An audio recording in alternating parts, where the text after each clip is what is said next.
फातिमा की रानी माँ, प्रभु यीशु की माँ, आसरा तू ही है माँ।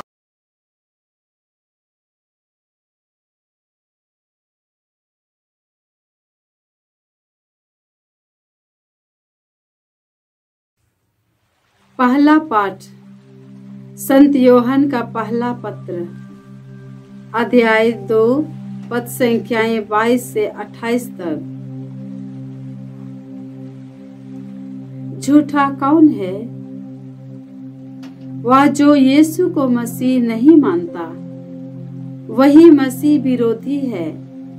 वह पिता और पुत्र दोनों को अस्वीकार करता है। जो पुत्र को अस्वीकार करता है, उसमें पिता का निवास नहीं। जो पुत्र को स्वीकार करता है, उसमें पिता का निवास है। जो शिक्षा तुम लोगों ने प्रारंभ से सुनी है, वह तुम में बनी रहे। जो शिक्षा तुम लोगों ने प्रारंभ से सुनी है, यदि वह तुम में बनी रहेगी, तो तुम भी पुत्र तथा पिता में बने रहोगे। मसीह ने हमें जो प्रतिज्ञा की है, वह यह है, अनंत जीवन। ये बातें मैंने तुमको उन लोगों के विषय में लिखी है जो तुम्हें भटकाना चाहते हैं। तुम लोगों को मसीह से जो पवित्र आत्मा मिला है, वह तुम में विद्यमान रहता है। इसलिए तुमको किसी अन्य गुरु की आवश्यकता नहीं। वह तुम्हें सब कुछ सिखलाता है। उसकी शिक्षा सत्य है, असत्य नहीं। उस शिक्षा के अनुसार तुम मसीह में बने रहो। बच्चों, अब तुम उनमें बने रहो, जिससे जब वह प्रकट हो तो हमें पूरा भरोसा हो और उनके आगमन पर उसे अलग होने की निराशा न हो। प्रभु की वाणी। ईश्वर को धन्यवाद। वचन अनुवाक्या। पृथ्वी के कोने कोने में हमारे ईश्वर का मुक्ति विधान प्रकट हुआ है। पृथ्वी के कोने कोने में हमारे ईश्वर का मुक्ति विधान प्रकट हुआ है। प्रभु के आदर में नया गीत गाओ, क्योंकि उसने अपूर्व कार्य किए हैं। उनके दाहिने हाथ और पवित्र भुजा ने हमारा उद्धार किया है। अनुवाक्या। पृथ्वी के कोने कोने में हमारे ईश्वर का मुक्ति विधान प्रकट हुआ है। पृथ्वी के कोने कोने में हमारे ईश्वर का मुक्ति विधान प्रकट हुआ है। प्रभु ने अपना मुक्ति विधान प्रकट किया और उसने सभी राष्ट्रों को अपना न्याय दिखाया है। उसने अपनी प्रतिज्ञा का ध्यान रखकर इस्राएल के घराने की शुद्धि ली है। अनुवाक्या। पृथ्वी के कोने कोने में हमारे ईश्वर का मुक्ति विधान प्रकट हुआ है। पृथ्वी के कोने कोने में हमारे ईश्वर का मुक्ति विधान प्रकट हुआ है। पृथ्वी के कोने कोने में हमारे ईश्वर का मुक्ति विधान प्रकट हुआ है। समस्त पृथ्वी आनंद मनाए और ईश्वर की स्तुति करे। अनुवाक्या। पृथ्वी के कोने कोने में हमारे ईश्वर का मुक्ति विधान प्रकट हुआ है। पृथ्वी के कोने कोने में हमारे ईश्वर का मुक्ति विधान प्रकट हुआ है। जय घोष। हालेलुया। प्राचीन काल में ईश्वर बार बार और विभिन्न रूपों में हमारे पुरखों से नबियों द्वारा बोला था। अब अंत में वह हमसे पुत्र द्वारा बोला है। हालेलुया। प्रभु आप लोगों के साथ हो और आपकी आत्मा के साथ। संत योहन के अनुसार प्रभु यीशु ख्रिस्त का पवित्र सुसमाचार। हे प्रभु तेरी महिमा हो।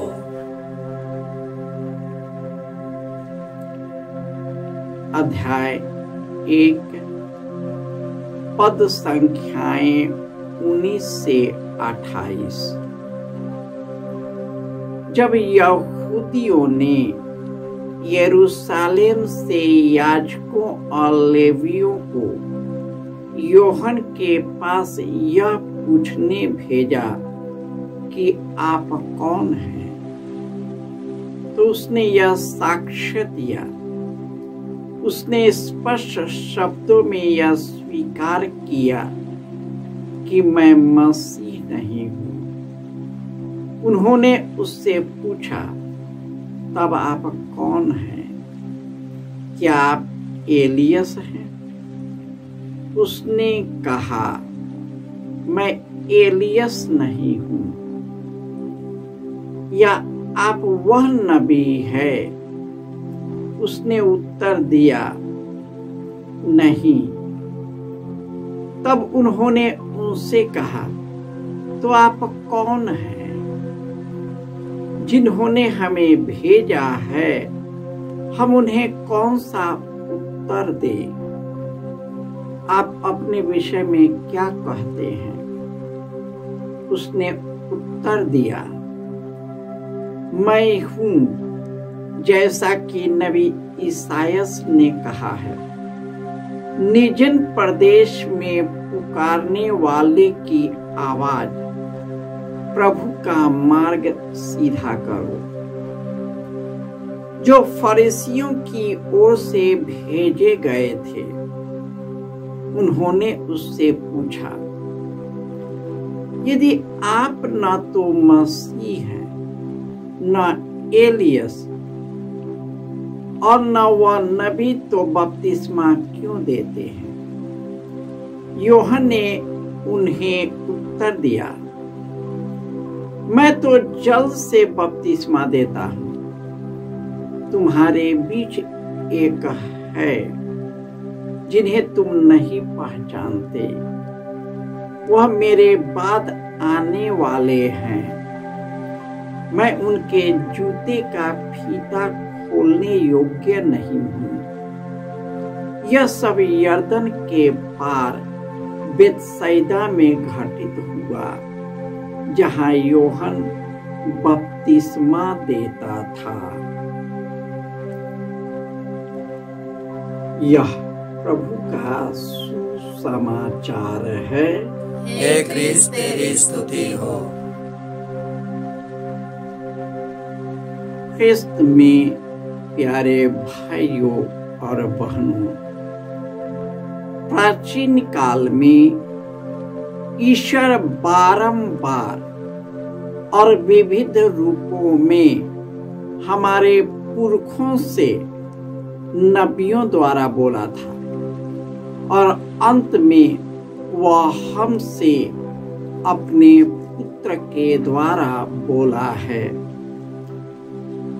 जो ये पुत्र में विश्वास करता है और उसे स्वीकार करता है, वह पिता को स्वीकार करता है और वह उसमें निवास करता है।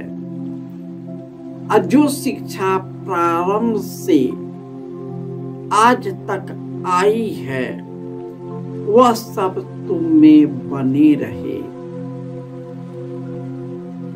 जिस प्रकार पिता और पुत्र तुम में एक है, तुम भी उसमें एक हो जाओ, ताकि जो आत्मा तुम्हें मिला है वह हमेशा विद्यमान रहे।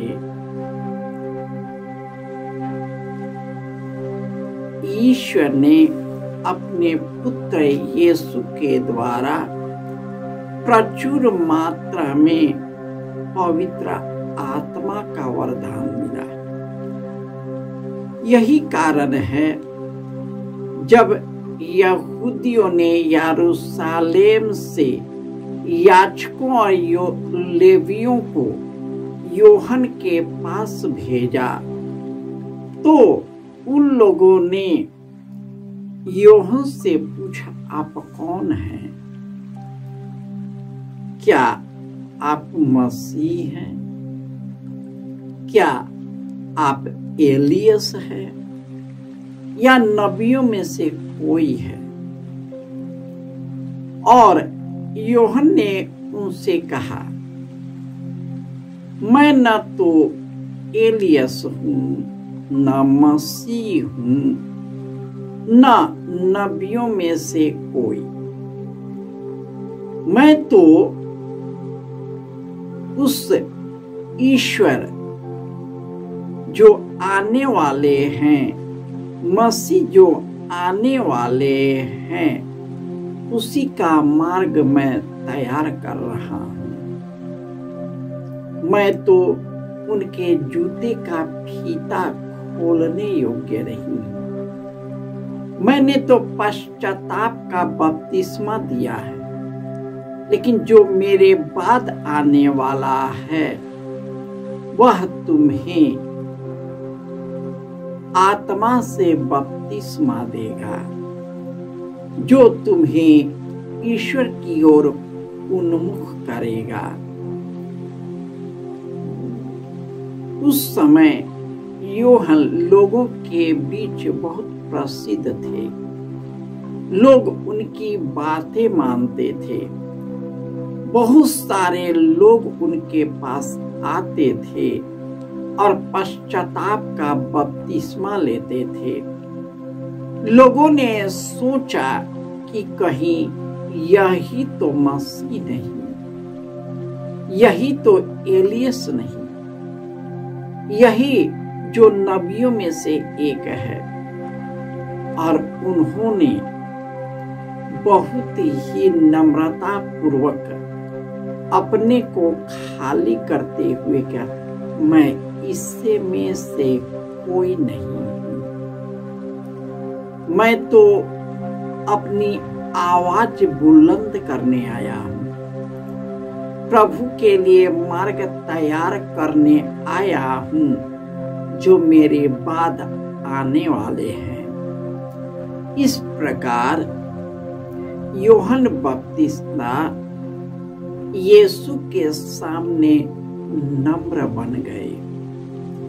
यही कारण है कि यीशु ने कहा, मनुष्यों में यूहन्ना जैसा कोई बड़ा नहीं। और यीशु बोलते हैं, यहाँ जो तुमसे बोल रहा है वह यूहन्ना से भी महान है। प्रभु यीशु उसी महान प्रतिज्ञा के अनुरूप इस दुनिया में पैदा हुए। हमारे दुख और पीड़ाओं को, हमारी शारीरिक पीड़ाओं को, मानसिक पीड़ाओं को, हमारे पाप को और हमारे मृत्यु को अपने ऊपर ले लिया और हमें इन सब भय से मुक्त कर दिया और हमें अनंत जीवन प्रदान किया है।